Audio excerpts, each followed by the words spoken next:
நேற்று இரவு நல்ல மழை நண்பர்களே. மண் ஈரமாக இருக்குது. இதுதான் உரம் போட பெஸ்ட்டு டைம். நான் மாட்டுத்தோல் உரம் தான் போடுகிறேன். கெமிக்கல் எதுவும் இல்லை பாருங்கள். செடியை சுற்றி இப்படி போட்டால் வேர் ஸ்ட்ராங் ஆகுங்க. நீங்கள் மழைக்கு பின் உரம் போடுவீங்களா? கமெண்டில் சொல்லுங்கள். மழை பெஞ்சனால எல்லா செடியும் பாருங்கள் எவ்வளோ ஃப்ரெஷ்ஷாக தெரியுதுன்னு.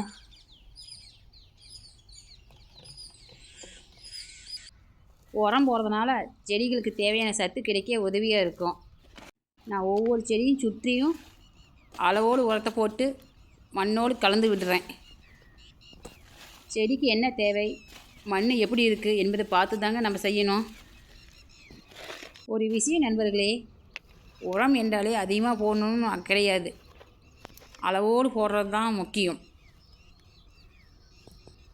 மழை பெய்யுது, மண் ஈரமாக இருக்கிறதுனால இன்றைக்கி செடிகளுக்கு இந்த வேலையை முடிச்சுட்டாச்சிங்க. இந்த உரம் அந்த அறுவடை முடிந்தனி போதுங்க. மழை பெய்த பின் செடிகளை இப்படி பார்க்கவே சந்தோஷமாக இருக்குதுங்க. நம்ம தோட்டத்தில் விளைகின்ற காய்கறிகளை அறுவடை பண்ணிக்கலாம் வாங்க. முதல் அறுவடை பாருங்கள், நல்லா வளர்ந்துருக்கு.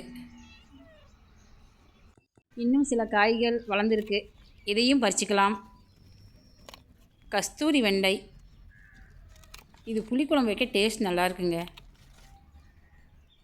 ஒவ்வொரு செடியும் பார்த்து அறுவடைக்கு தயாராக இருக்கும் காய்களை மட்டும் பறிச்சிக்கலாங்க.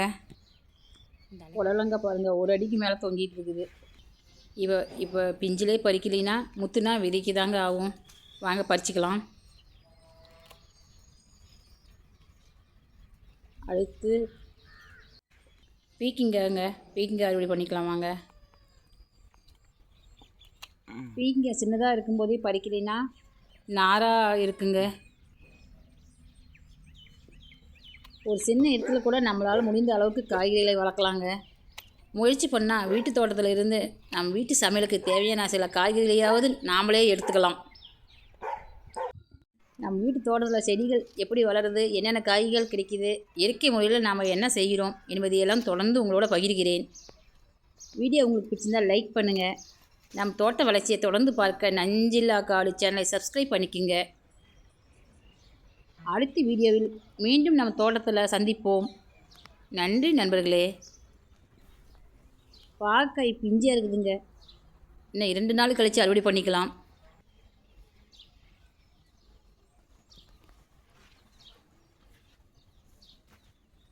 வாங்க, இன்றைக்கி மொத்தம் அறுவடை எவ்வளோன்னு பார்க்கலாம் வாங்க. நம்ம தோட்டத்தில் கிடைச்ச வரவுகள் இன்று இவ்வளோதாங்க.